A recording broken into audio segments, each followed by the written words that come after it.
Shalom. Welcome back to Elijah Rivers Ministries. I am Brother Obadiah. For those that know me intimately, Brother Stephen, but Obadiah Carter taught nonetheless. And thank you for tuning in. Thank you for being here. Um, as you can see, the title of the video is called Baptism. But before we get into baptism, I want to explain why I'm making a series of video under the title Melchizedek Priesthood, or something of that very. I believe it's very important that we get some clarity about how we're reading the scripture, because there's a lot of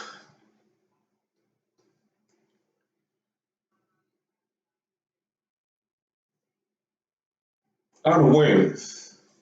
I'm going to say that unawareness of how we are supposed to read the scripture and take it into context. We have those who read the scripture in they're called Torah only teachers or students. Torah only teachers and students are mainly those who read the Old Testament and apply those laws to today, which is actually how you are supposed to read the scripture. Now, there are those who divide the book, the Old Testament and the New Testament, rather than it being just one book, because that's what it is. It is one book.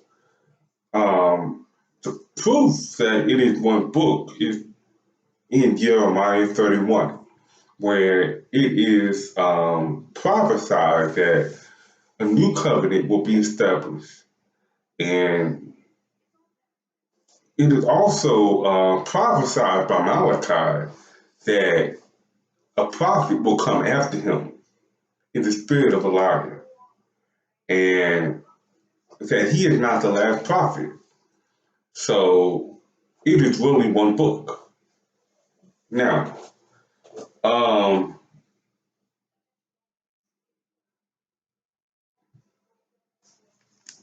baptism is something that I'm seeing a lot of. I really shouldn't be surprised, because, most of us came out of the Christian church. And in the Christian church, they baptize. They do that at the Catholic Church as well, but the difference is the Catholic Church, they baptize babies. And nowhere is that in Torah. Nowhere is that in Scripture. And that you are supposed to baptize your baby. That is a tradition of the Catholic Church. Now, that tradition is followed by the Christian Church, who justifies it, because most Christians, when they get baptized as adults, or when they're older than babies, and when they're ready to give their life over to the Messiah, their Lord and Savior. But it's really the same thing. And we see that in Israelite camps. Israelite camps are doing the same thing. Now, the question is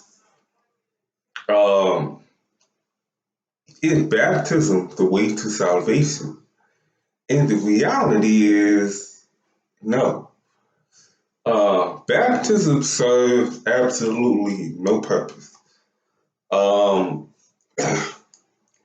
I'm going to try to keep the video short, but I'm going to give you a little bit of a breakdown, a little bit of not a breakdown, a little bit of a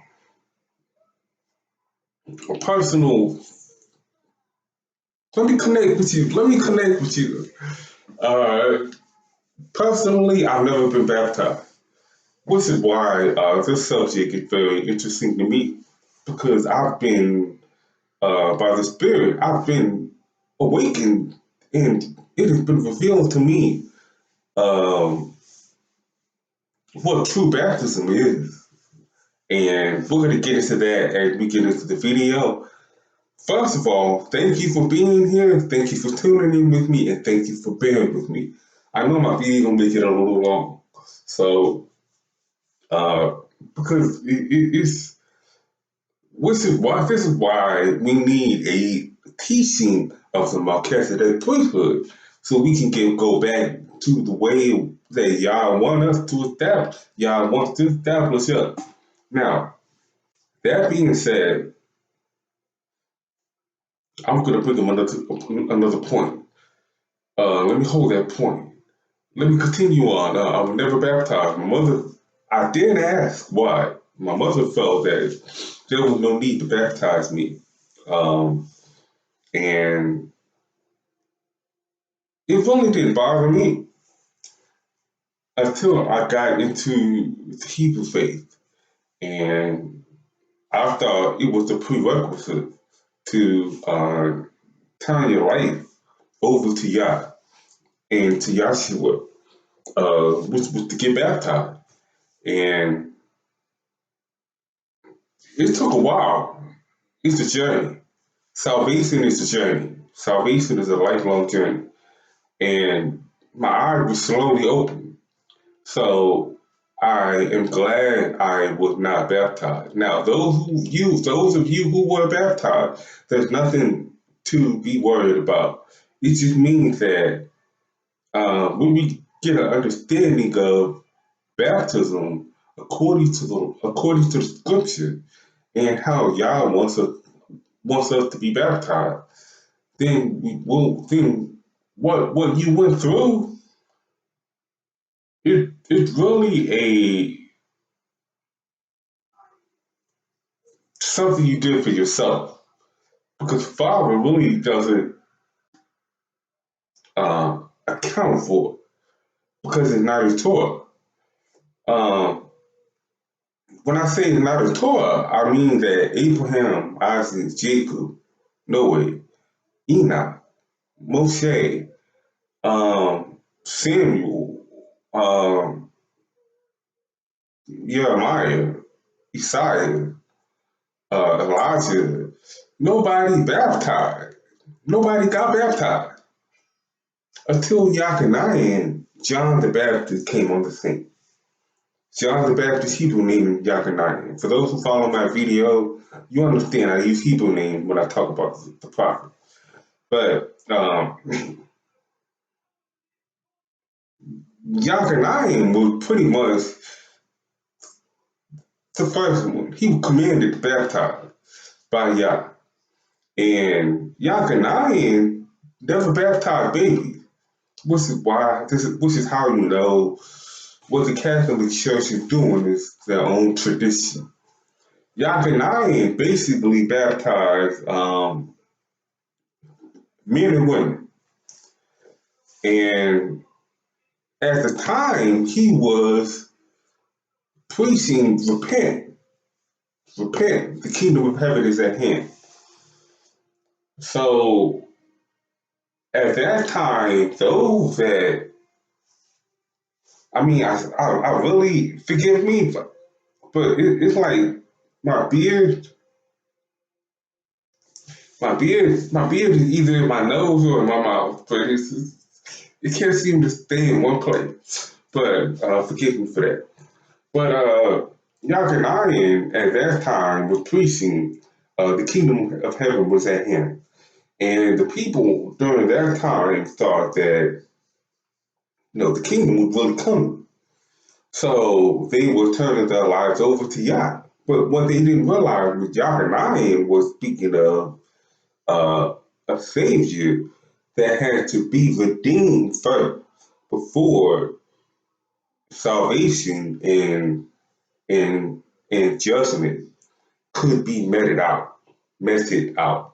So Yachaniah was not the only one that baptized, but he was the only prophet. Put him like that. And pretty much the last prophet, according to Malachi. And we're going to go ahead and get into that now. The point I wanted to make before we get into that, the purpose of the Melchizedek Priesthood series is to get us to understand Yah's laws and commandments according to the Melchizedek Priesthood. The way we understand Yah's laws and commandments, a lot of us go into the law of Moses. Now, this is very important. Hit that like button. This is very important. This is going to be a very important video. Y'all willing. If you got me decently and in order, hit that like button if you can. This is going to be a very important video. Now, when we look at the law of Moses, as we read it today, the law of Moses during the time of Moshe was complete. When Yahshua came on the scene, Yahshua's sacrifice and resurrection abolished some of the laws of Moses. This is how it works. When you go into the book of Hebrews, chapter 7, it tells you that a necessity, a change is necessary because the change of the law had been made. What does that mean? That means that the law is not done away with. It was simply reestablished according to the original covenant, meaning that the sacrificial law that we read in the law of Moses are sacrifices that are used to atone for our sin or our transgressions through the blood of animals. Sacrificial law, you had to go get a goat, you had to go get a lamb, you had to go get a piglet, you had to go get a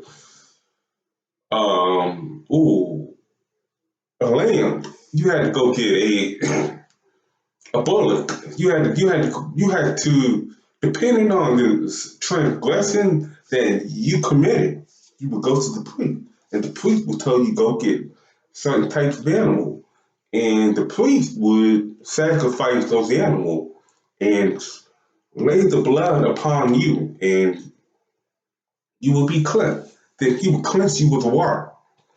So Yahshua's sacrifice and resurrection abolished that because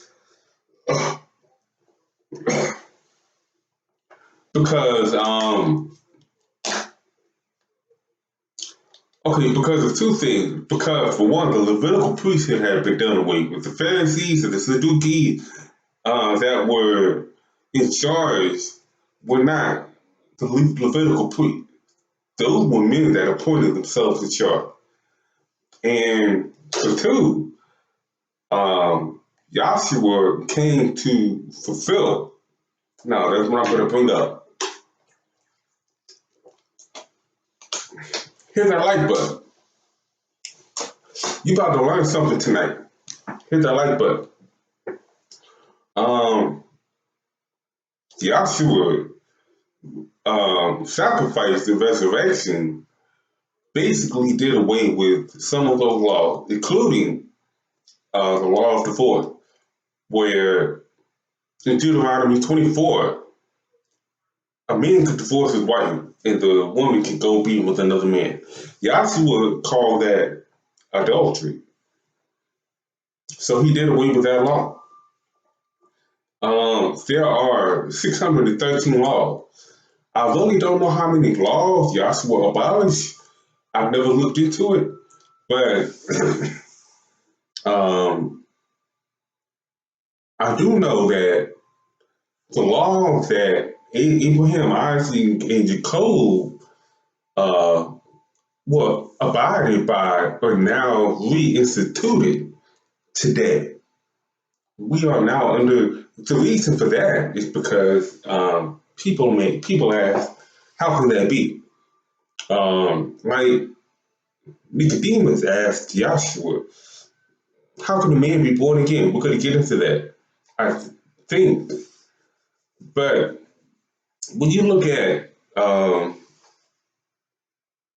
the covenant of Abraham, the covenant of Abraham was never fulfilled, was not yet fulfilled. The covenant of Abraham was, God's promise to Abraham was that his seed shall go into a strange land that is not there, and they shall dwell with them and be oppressed 400 years.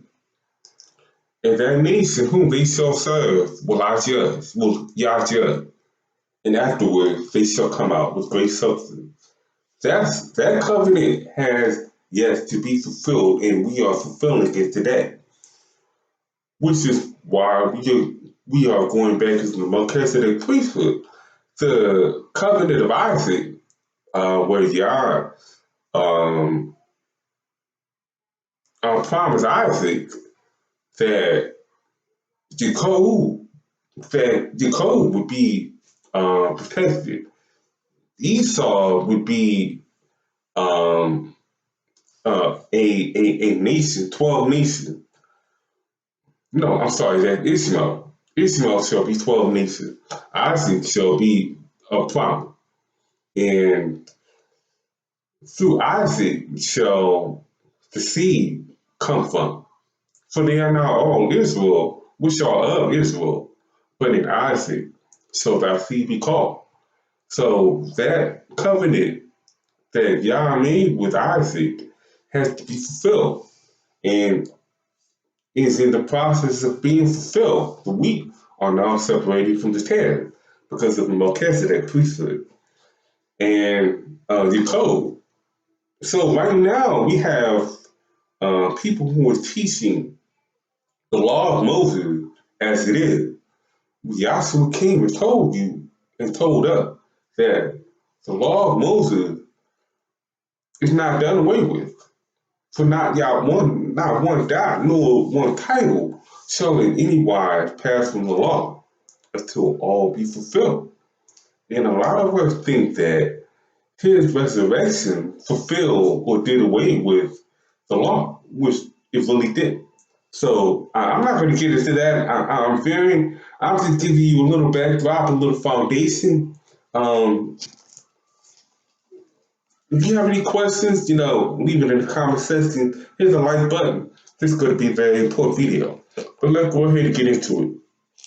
We're going to start off. Go get your scriptures. Go get your Bible. And give you a minute. It's going to be a short video.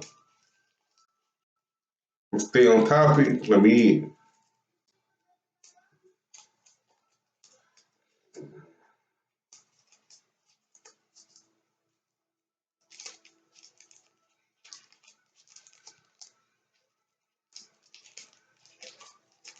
Okay. We're going to start at, I think it's appropriate.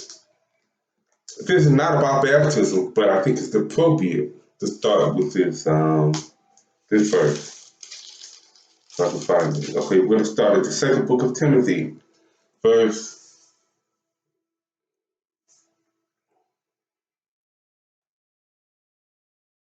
15. Okay. Study to show thyself approved unto Elohim, a workman that needeth not to be ashamed, rightfully divided the word of truth. So let's get our study on. Hit that like button. All right. Okay, I do have some notes here. I read the scriptures, but I do have some notes here. So I'm going to read from my note. Keep everything decently and in order. And hope, I don't lose you. Follow the sound of my voice that you get lost. You know what I mean? So let's go ahead and get into baptism. Now, it was not the water that was relevant during the days of our forefathers. Why are we baptizing? Our forefathers never baptized. It was not the water that was relevant during the days of our forefathers. It was the blood. So why was it the blood? Let's go to Leviticus. Leviticus chapter 17. Okay.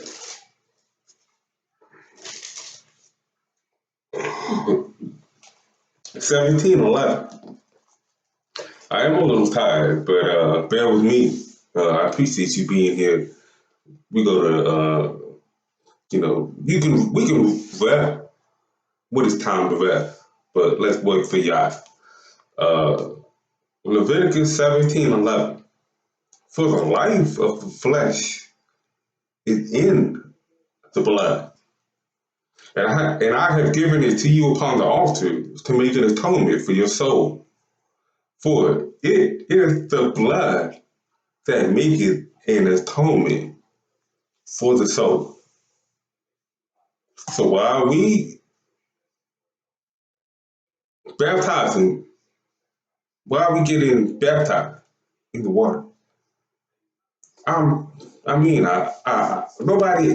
asked that question. I'm pretty sure a lot of us think that we're doing it because um, it is time to turn our lives over to the Messiah. Let's dig a little deeper. Let's go to the book of Hebrews, if that's the case. Let's see what that NT says. The book of Hebrews,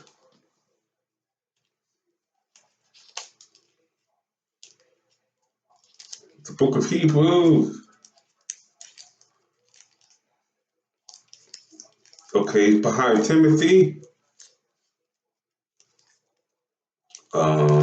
Titus, okay, behind Titus. The book of Hebrews, chapter 9,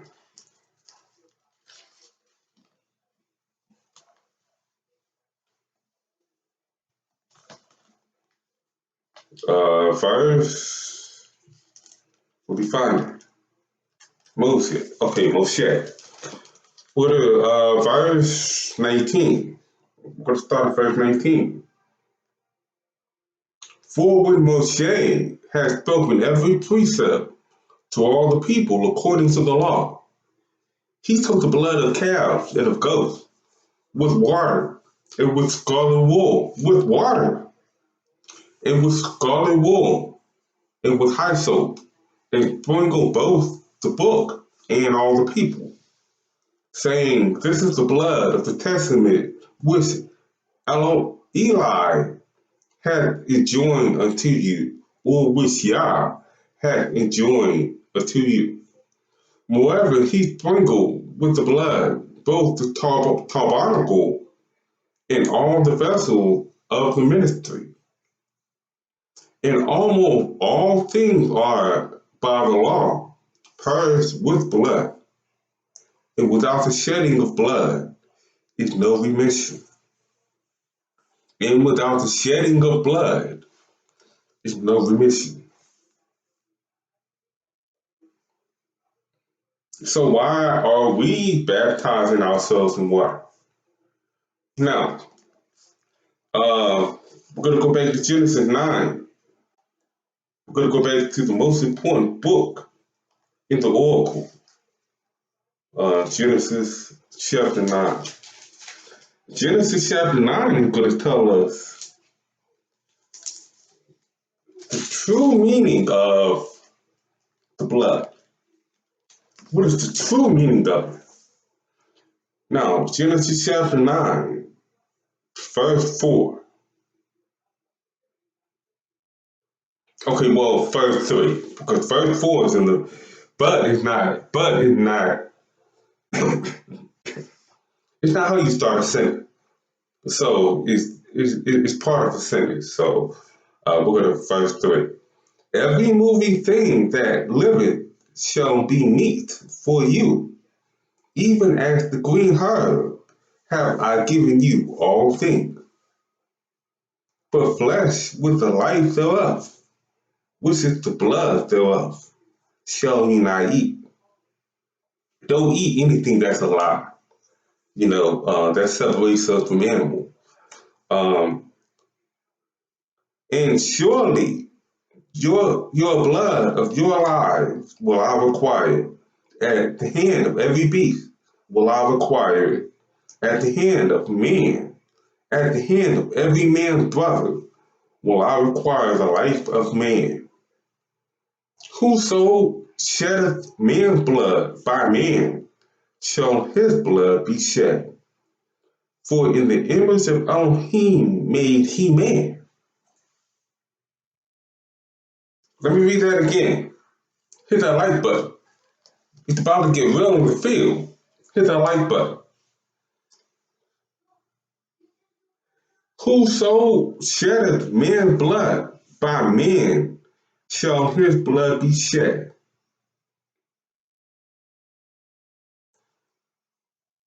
For in the image of Elohim made he man. That's a little deep. That tied into something I was going to get into. Remember verse chapter 9, Genesis chapter 9, verse 6. Remember that. So why are we doing baptism?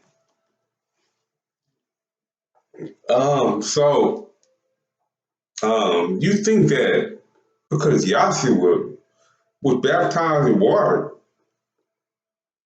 having everlasting waters, because he is the author of everlasting water. You think being baptized is is the door to salvation, or you're being baptized for your salvation? No, because Scripture clearly tells us that salvation is a lifelong process.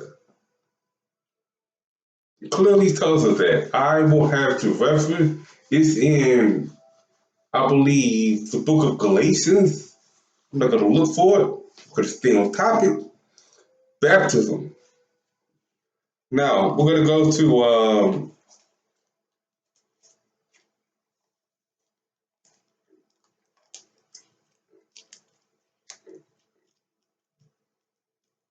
the book of Jeremiah.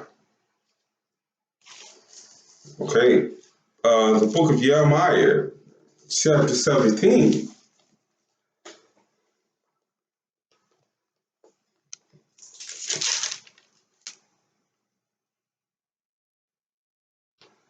In the book of Jeremiah, chapter 17, it states, O Yahuwah, the hope of Israel, all that forsake thee shall be ashamed, and they that depart from me shall be written in the earth, because they have forsaken Yahuwah, the fountain of living water. Remember Moses? People would ask, hey, why did Yah get mad at Moses for doing what he told him to do? When Yah told Moses to strike the rock, and when he struck the rock with the rod, water would come up. And Yah got mad at Moshe after he did exactly what Yah told him to do. The only thing is, Moshe, the people thought that Moshe was the one that delivered the water. They didn't realize that it was Yahshua that was the one that delivered the water. So he is the fountain of everlasting water. Yahshua said this to the woman in the well. If I can find it, I'm not going to look for it, but you should know your scripture.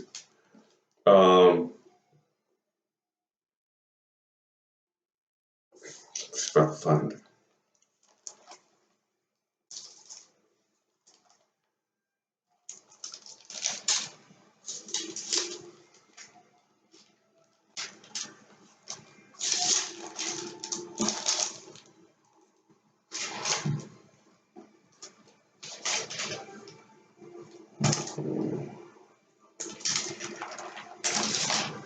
It's somewhere in Matthew, the book of Matthew. But if you ever get a chance to read that verse between the woman of Samaria and, hold on a second, give me a second.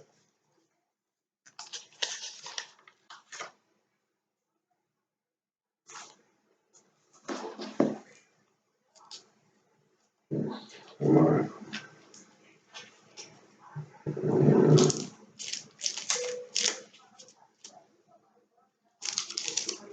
Matthew.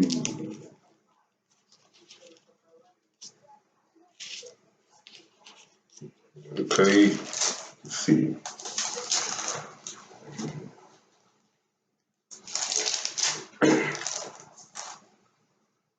Okay, I have a bookmark here. Okay. I have a bookmark here. It's actually in Yachaniah chapter 4. Yachaniah chapter 4, verse. I'm not going to read the whole thing, but I will say, start at verse 10. Then the most important verse is verse 14, where Joshua tells the woman, "But whosoever drinketh of the water that I shall give him shall never thirst. But the water that I shall give him shall be in him a well of water springing up into everlasting life." It should be in him. Why you guys get it baptized?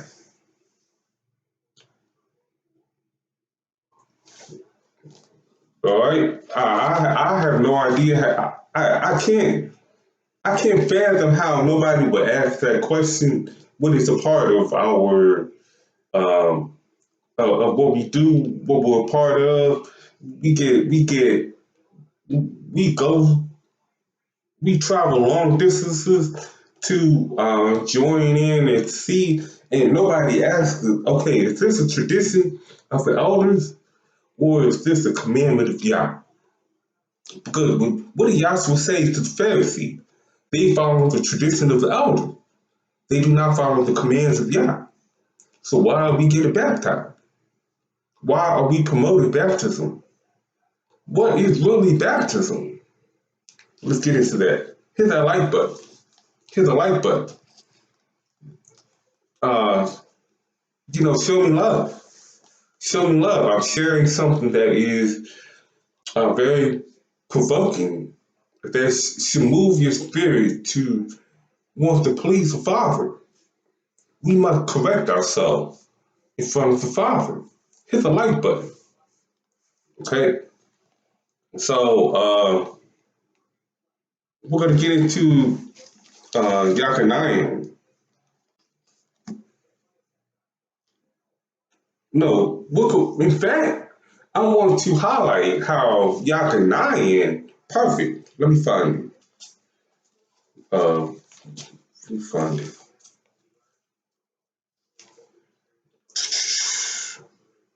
Find it. Give me a second.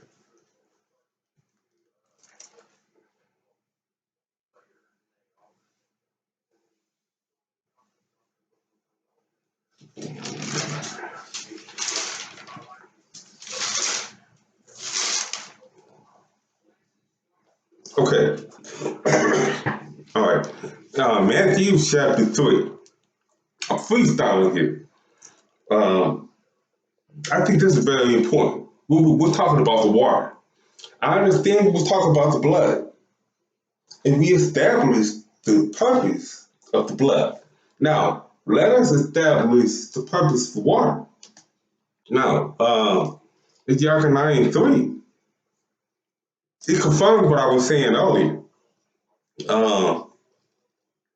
In those days, King Yachananian, the baptizer, preaching in the wilderness of Judea, and saying with